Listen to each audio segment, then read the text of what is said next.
The cabin of Pacific Air Flight 982 buzzed softly as passengers settled in. 14-year-old Malik Turner gripped his worn black violin case, the last memory of the father who vanished years ago. His mother's words still echoed in his mind. "Stay calm, baby. Some people see boys like you differently." This was his first time flying alone. And though excited, Malik felt the heavy knot of uncertainty tightening inside him. Malik found seat 17B. At the window sat a sharply dressed businessman, Charles Denning, whose jaw tightened the moment Malik approached. His eyes shifted with quiet disapproval. On Malik's other side, a warm-hearted schoolteacher, Mrs. Albright, smiled and complimented his violin. Malik thanked her, but Charles leaned away dramatically, as though even sharing the row was an inconvenience he wanted the world to notice. As the plane lifted off, Charles sighed loudly every time Malik adjusted an inch. He hovered his newspaper into Malik's space, elbows wide, claiming every inch of dominance. Minutes later, he slammed the call button. "I need a new seat," he demanded. The lead attendant explained the flight was full, as Charles muttered under his breath, shooting Malik a glare that felt colder than the cabin air. During beverage service, Malik politely asked for apple juice. The plane gave a tiny jolt, barely noticeable but enough for a few drops to land on Charles's sleeve. It was a harmless accident. But Charles erupted. "Are you kidding me?" he barked. "This shirt costs $600. Malik apologized instantly, offering napkins. But Charles yanked his arm away, like Malik carried a disease. Mrs. Albright gently tried easing the tension, but Charles cut her off. "Mind your own business," he snapped. Attendant Marisol diffused the moment, but the damage was done. Malik sat still as stone, replaying his mother's warnings. Charles kept muttering insults. Kids these days, no manners, shouldn't be flying alone, each one slicing deeper. Malik closed his eyes, wishing the flight would speed up. Over an hour in, Malik whispered that he needed to use the restroom. Mrs. Albright stood, giving him room, but Charles deliberately kept his leg in the aisle. Malik attempted to squeeze past. Right then, turbulence hit harder. Malik lost his balance and instinctively reached out for support, his hand brushing Charles's shoulder. It wasn't intentional, but it sparked something dark. Charles exploded out of his seat, shoving Malik back with terrifying force. "You little thief," he screamed. Before Malik could speak, Charles grabbed his shirt and slapped him across the face. The sound cracked through the cabin.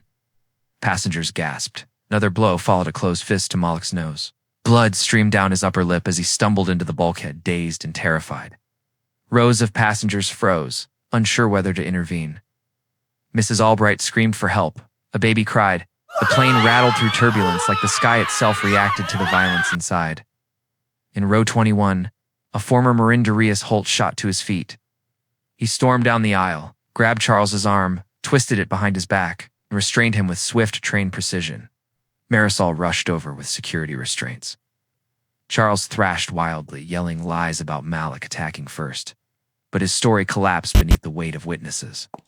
Malik sat slumped against the wall, eyes unfocused, blood tracing his chin. His hands shook, but he stayed silent. The fear, humiliation, and shock pressed heavily onto his chest, like the cabin air had thickened around him. Captain Andre Pierce arrived moments later, initially without his uniform jacket to observe without bias. He listened carefully. Witness after witness described the same thing. Malik stumbled because of turbulence. Charles reacted with unprovoked violence. Only then did Captain Pierce put on his captain's jacket for gold stripes gleaming.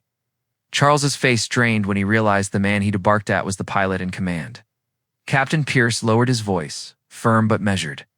"Sir, you assaulted a minor on a federal aircraft. You will remain restrained until landing."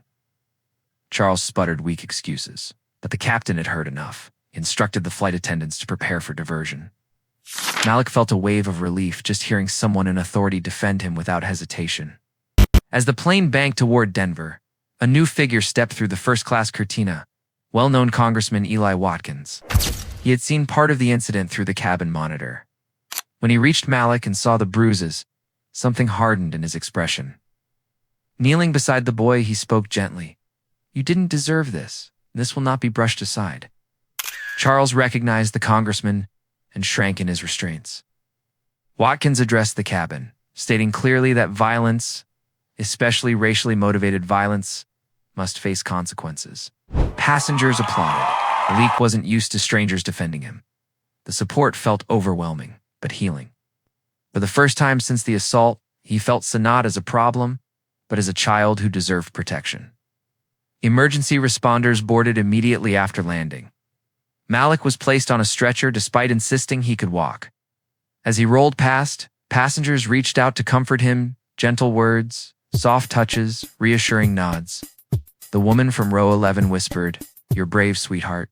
Malik blinked back tears, swallowing the storm inside him. Outside the plane, FBI agents escorted Charles away in handcuffs. Cameras flashed, reporters shouted questions, and passengers booed. Malik watched from the ambulance window, the sirens reflecting against his injured face. It was surreal, nightmarish, dizzying, but he clung to one hope, that his mother was on her way. Hours later, Malik's mother rushed into the hospital room, collapsing into her son's arms.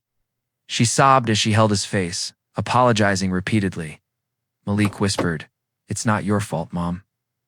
Moments later, his father, absent for years, appeared in the doorway, guilt heavy in his eyes.